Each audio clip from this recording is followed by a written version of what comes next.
Naranasan na po ba ng alaga ninyo ang goat polio? Saka yung mga bloated, yung mga kambing.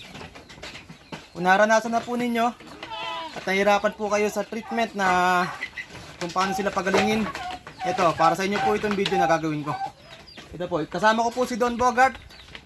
Ito, ang alaga natin na 2 times na po nagkaroon ng goat polio.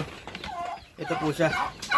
And i-discuss po namin yung treatment na ginawa ko para dito po sa alaga ko.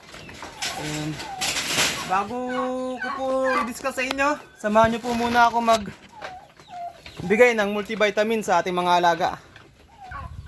Sa mga nagtatanong kung ano pong vitamins ang binibigay ko sa aking mga alaga na kambing, ito po, ang Bitmin Pro. Ito po is inihalo ko lang po sa tubig po nila. And nagbibigay po ako ng Bitmin Pro 3 beses po sa isang linggo. Ayan po yung binibigay po natin ng vitamins. And ihahalo lang po natin to sa tubig. Ang pagtimpla ko po nito is 4 na scoop dito po sa isang timbang tubig.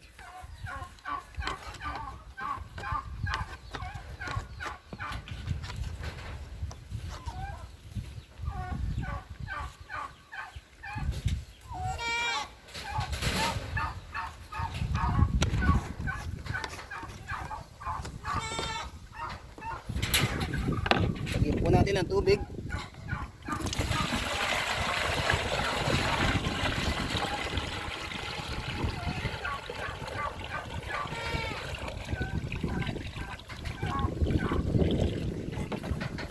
Haluin lang po natin maigi para ma-mix po yung vitamins dito sa tubig natin.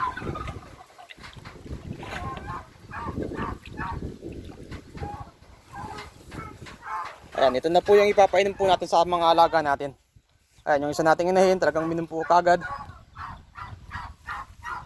Ayan, bugawin po natin itong mga nasa loob ng goat house para makainom.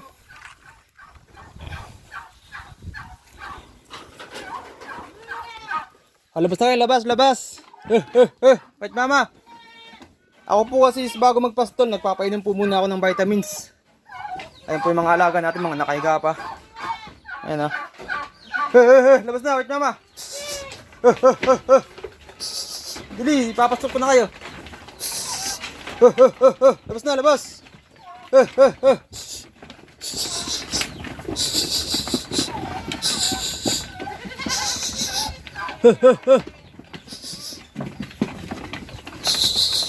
Labas na, bilis! Ayan. And mga 30 minutes po muna sila dito sa loob ng perimeter ng aming goat house. Ay, nakabakod pa po yan. Bago ko po sila palabasin, sinisigurado ko po na nakainom po sila lahat ng tubig na mayroong multivitamins na Bitmin Pro. Ayun po yung painuman po natin. And iinom na po yan isa-isa po diyan sa ating timba, sa ating waterer. Ayun po yung mga alaga natin. And ngayon, i-discuss ko na po sa inyo kung paano po yung treatment na ginagawa ko sa mga alaga ko na may goat polio tsaka bloated. Actually mga kakambing, napakasimple lang po ng treatment na ginagawa ko sa mga alaga ko na may goat polio tsaka mga bloated na kambing. Ang ginagawa ko lang po sa kanila is minamasahe ko lang po itong panga po nila. Ito. Minamasahe ko po ito ng madiin. Yung napapasigaw po sila kapag kami minamasahe mo. Ayan, dito mo po sila imamasahe sa may panga. Ayan, paulit-ulit lang po yung pagmasahe. Kapag ka-bloated po yung kambing nyo, syempre yung tiyan po nun malaki, parang lumulobo. I-massage nyo lang po lagi yung kanyang panga. Once na madumi po yun, tsaka maihi, unti-unti na po sila magno-normal. Yun po yun kapag ka-bloated. Yung kapag ka may goat polio na po siya, talagang hindi na po siya makatayo. Talagang totally hindi na tsaka kayang tumayo mag-isa. Ganun pa rin po ang treatment. Masahe lang po ng masahe dito sa panga. And kapag kami nasahe nyo po siya, alalayan nyo po siyang itayo, tapos tsaka nyo masahihin ng madiin. Madiin po yung pagmasahe. And unti-unti po sila makakatayo. Siguro mga 2 to 3 days makaka-recover na po yung mga alaga natin may goat polio. Ito po, si Don Bogart is 2 times na po nagkaroon ng goat polio. Ganun lang po ang ginawa ko. And mapapanood nyo po sa mga previous vlog ko na ginamot ko siya. Makikita nyo po dun kung paano ko po minasahe si Don Bogart. Ayan po yung treatment na ginagawa ko sa mga alaga ko may goat polio tsaka bloated. And sana makatulong po sa mga kapwa ko magkakambing.